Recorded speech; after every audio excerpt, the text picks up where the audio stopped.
Alrighty guys, today we'll be changing the battery. This is a Mazda 3, but I believe the Mazda 6 has a similar key as well. First thing is what you want to do is pull the key blade out. Just pull that to the side and that slides out, just like that.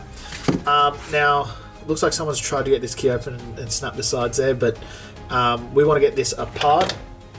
I just like to use a little flat blade and just work my way around.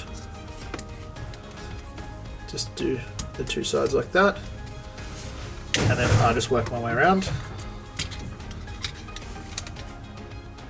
like that. It looks like someone's put a bit of cardboard in there to hold that in, but they just take a 20-25, and then we'll get our new battery, pop that one in just like that. They had this paper here, I'm not sure why, but we'll try without it, but we'll see how we go. Push it all back together.